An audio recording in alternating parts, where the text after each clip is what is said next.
What if one of the greatest mysteries of human origins wasn't buried in some ancient ruin or hidden in a distant star system, but was actually flowing right through the veins of millions of people walking around today? We're diving into a really strange anomaly in our own blood, one that has some people looking to the cosmos for answers. And it all kicks off with this number, 15%. That's it. That's the tiny fraction of the entire world's population that has what we call Rh-negative blood. While almost everyone else on the planet shares a common protein in their red blood cells, this group, well, they're mysteriously missing it. So what even is it? It's actually pretty simple. If your blood has this rhesus or Rh protein, you're Rh positive, and most of us are. But if you don't have it, you're Rh negative. Now, on the surface, that just sounds like a basic biological difference, right? But the real mystery, the thing that's puzzled scientists and fueled some wild theories, is where this difference came from in the first place. Yeah, the very existence of Rh-negative blood is a genuine scientific puzzle. It just doesn't seem to neatly follow the usual evolutionary rulebook for early humans. And that has led some people to ask a pretty provocative question. Is this just a random genetic blip that happened a long time ago and managed to stick around? Or could it be some kind of signpost? A biological marker pointing to something else entirely. And that question right there is the launchpad for one of the most fascinating theories about where we come from. And that, of course, brings us to the ancient astronaut hypothesis. This is where we leave the lab behind and step into the world of ancient history, deep mythology, and that huge question. Are we really alone out here? Okay, so the core idea is pretty out there. It suggests that advanced beings from another world visited Earth thousands and thousands of years ago, and proponents of this theory believe they didn't just stop by for a look.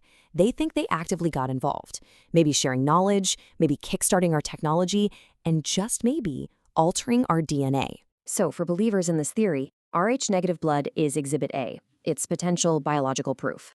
They argue it's a genetic curveball that can't be explained by normal evolution. So they ask, could it be a marker left behind from some kind of genetic tinkering, or maybe even the result of hybridization between early humans and these cosmic visitors? Now, to back up a claim that big, you need some evidence, right? Well, proponents turn to the oldest stories humanity has ever told. They sift through the myths and legends of ancient civilizations, looking for what they believe are echoes of a forgotten, otherworldly past.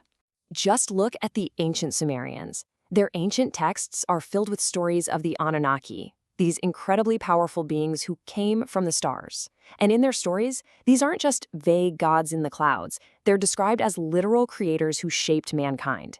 You can see why theorists find that so compelling. And this isn't just a one-off thing. From Egypt to the Mayans, even in many Native American traditions, you find these foundational myths about star people or sky gods coming down to Earth to guide or create humanity. So the theory asks a simple question. Are all of these just coincidental stories? Or are they fragmented memories of something that really happened? And here's where they try to draw a direct line. They take the traits of these mythological beings, things like having superior wisdom or coming from the heavens, and they compare them to characteristics they claim are common among Rh-negative people today. They're suggesting these ancient stories are literally describing the ancestors of this unique bloodline.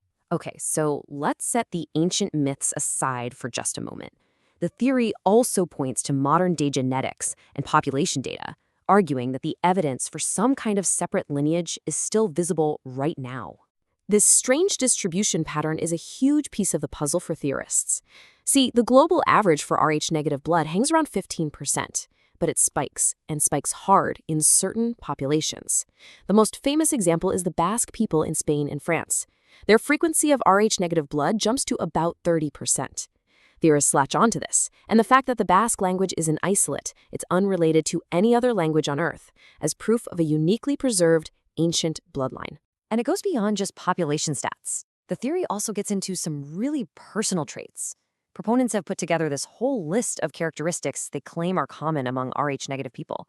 We're talking everything from heightened intuition or psychic ability to physical traits like a lower body temperature, and even this persistent feeling of just not quite belonging on Earth. From there, the theory tries to connect this unique genetic signature to some of the most influential people in all of human history, suggesting that maybe their genius was no accident. For example, theorists often bring up figures like Albert Einstein, speculating that his incredible cognitive leaps were a product of this unique genetic heritage. They'll point to the strategic brilliance of a leader like FDR or the creative fire of Beethoven and argue that these world-changing talents are hallmarks of a distinct and maybe, just maybe, an otherworldly bloodline. So, when you put all these different pieces together, you've got the genetic rarity, you've got the ancient myths, the weird population stats, and these anecdotal traits. You're left with a picture of what proponents call an unexplained human anomaly. The core claim, the bottom line of all this, is that Rh-negative blood isn't just another type. It's an echo of a forgotten chapter in the human story. It's a biological remnant of a lineage that was either guided by or maybe even directly descended from visitors who were not from this planet. And that's really the central puzzle, isn't it? On one hand, you have the so-called evidence, the genetic rarity, the strange case of the Basques, the global myths of star people, and the modern claims of unique traits. But for every one of those points, there's a profound mystery. Why does it exist? Are they just stories? Why that concentration? Is there any real connection?